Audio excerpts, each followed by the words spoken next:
Hi guys, this is Pop Snake Motovlog.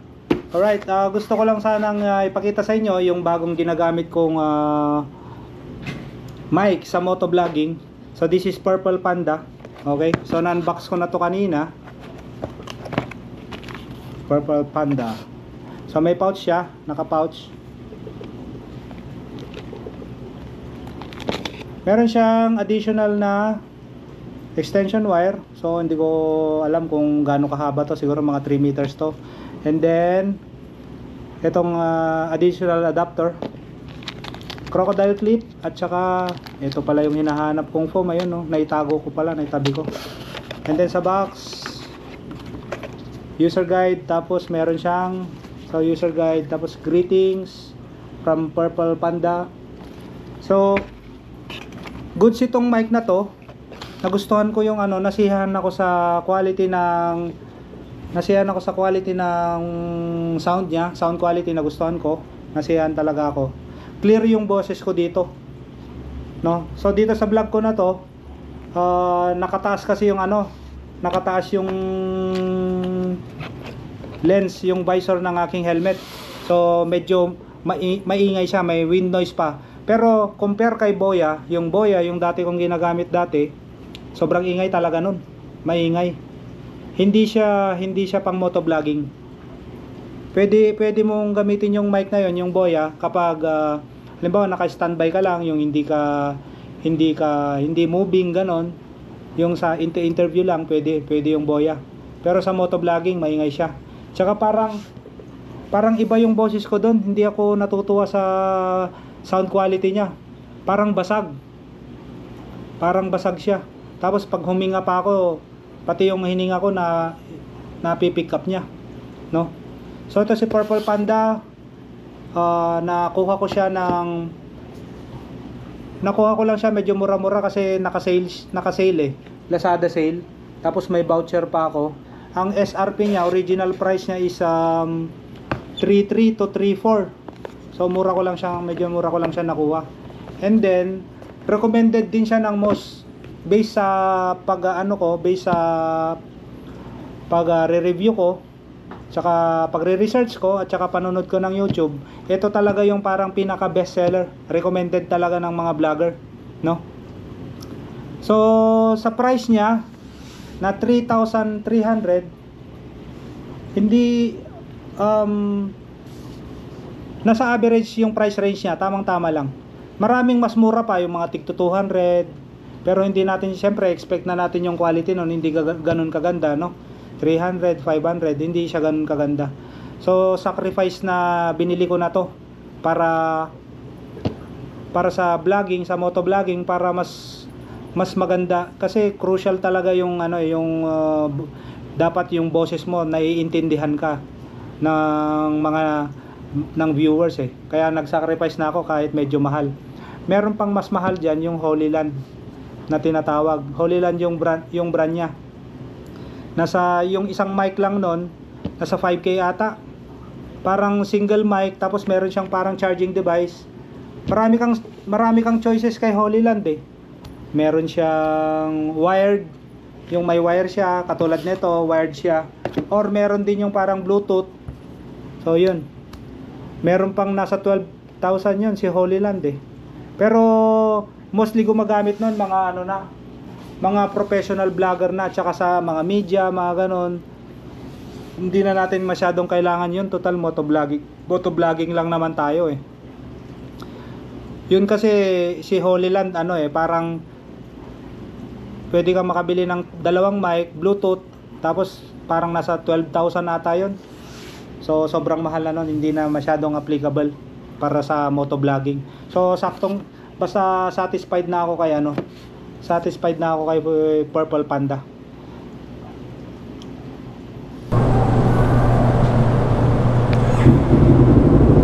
Pakaangas naman ang parkingan na yan.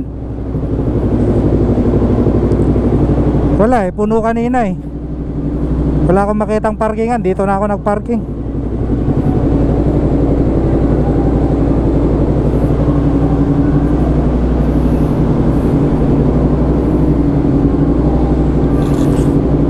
Testing ng Bagong mic. Ang Food Panda tuloy. Purple Panda. Grabe itong mic na to, napakamahal. Napakaliit lang. 3,400 sa Lazada. Ito yung ginagamit ng mga vlogger sa ano eh, yung mga recommended ng mga vlogger. So subukan natin. Kasi yung Boya sobrang ingay eh.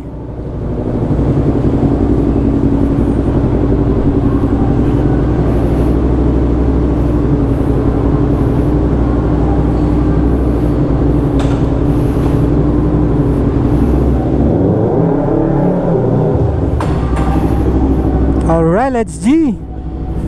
Ganda rin ng bagong gloves ah. Hanggang sa kamay.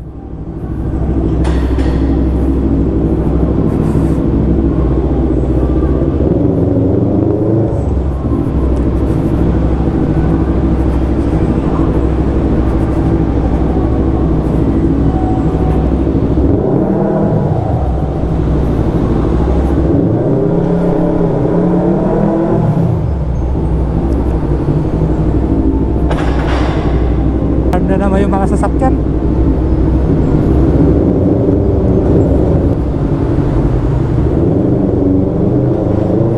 Sa totoo lang, di ko rin maano yung mga alarm, yung mga nagpapa-install pa ng ibang kwan.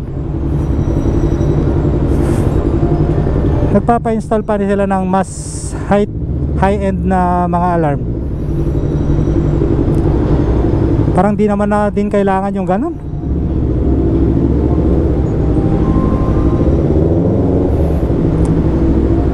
Central locking lang, pwede na.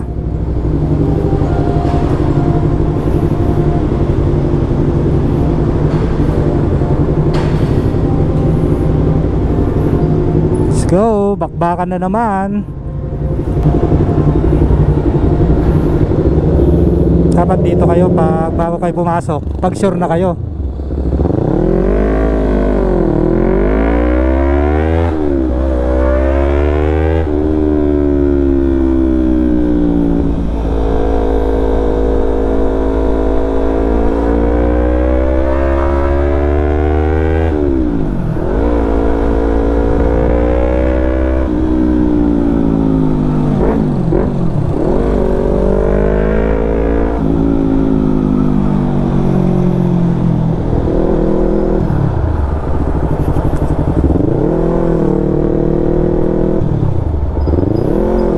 Kinabi na ako sa pagpapaship.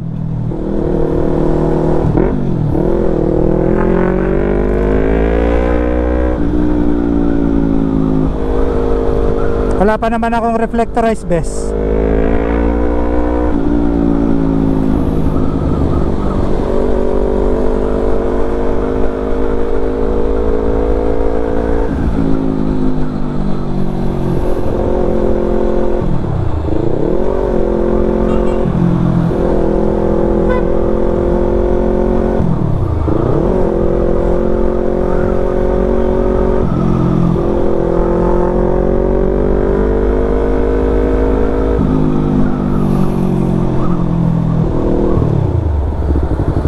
Sorry ma'am.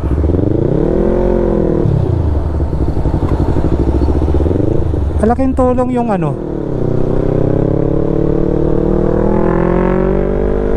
malaking tulong yung busina na ano, na may blinker sa aux light.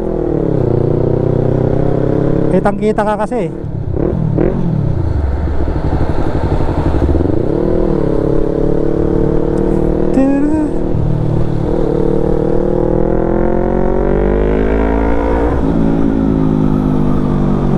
Buti hindi masyadong traffic ngayon.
Tira ka nga tira, di mo tinitignan.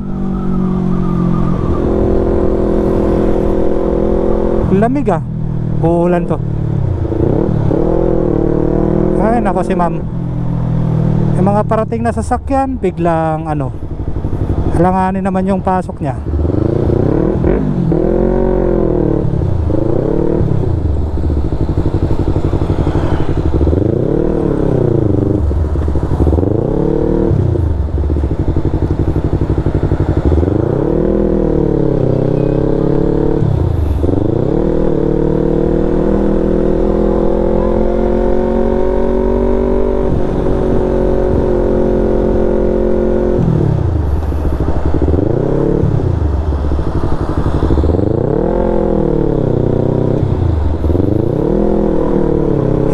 Ang hirap mag-drive dito sa Pilipinas, promise.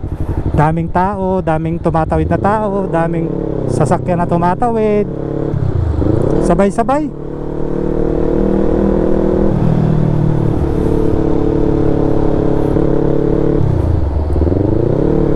Hindi ka lang talaga yung driver na alerto.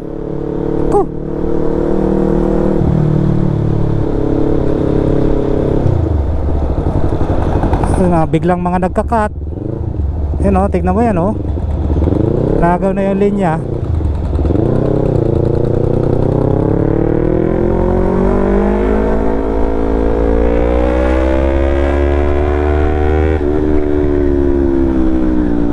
Let's go.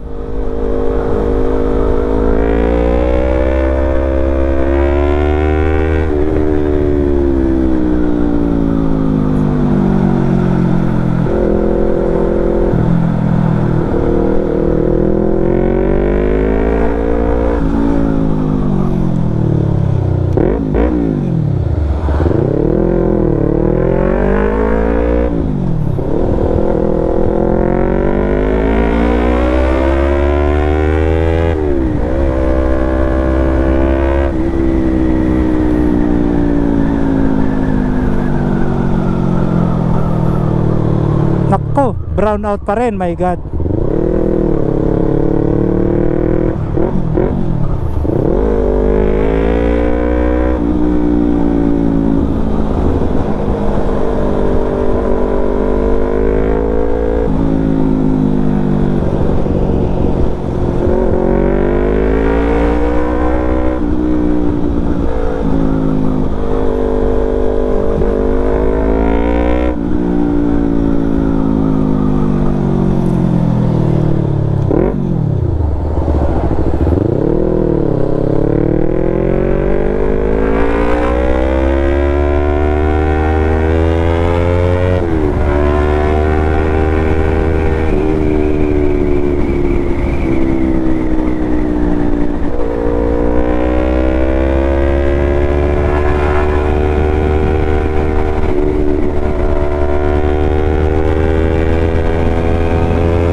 Yun lang.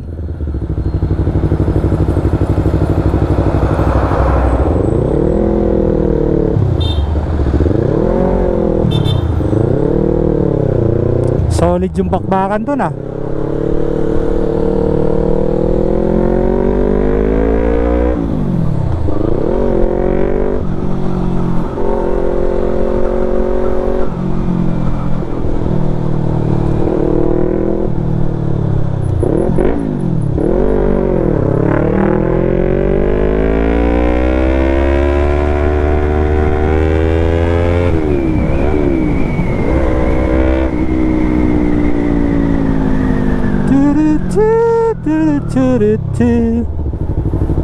Grabe, solid yung bakbakan dun.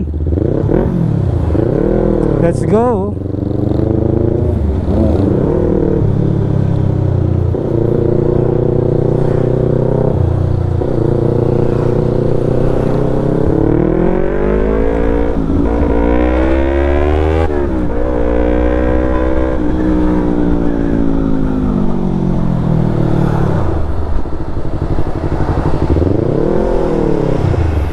Brown out sa aming bayan. Wala lang ba sigurong checkpoint, no?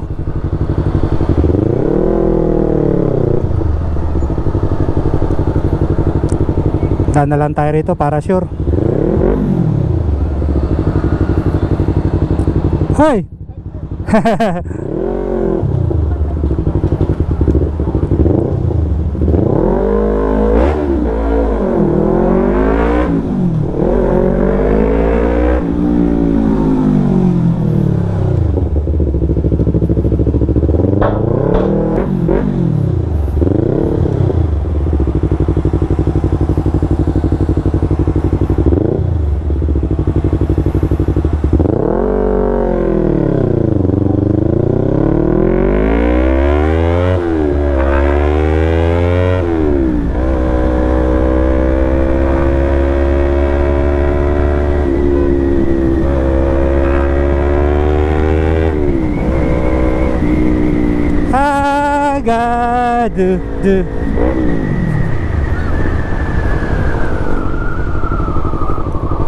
Brown outs.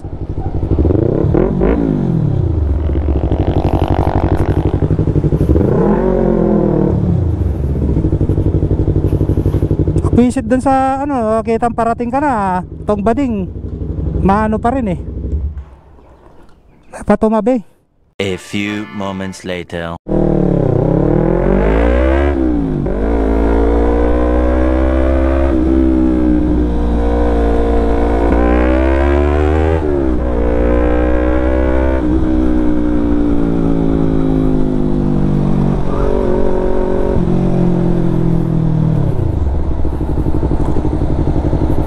Brown out dito sa lugar namin. Bili na lang ako ng drinks. Sana worth it naman itong ano, itong binili kong napakamahal na ano. Pero meron pang mas mahal dito, yung Holy Land.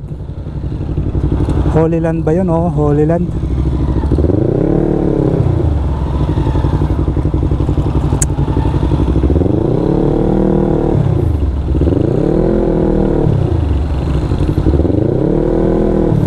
Mahal nun.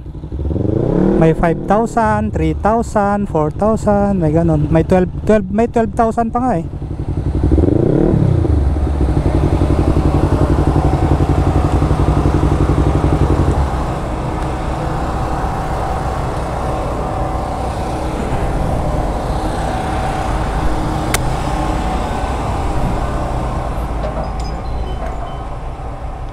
A few inches later. Oh my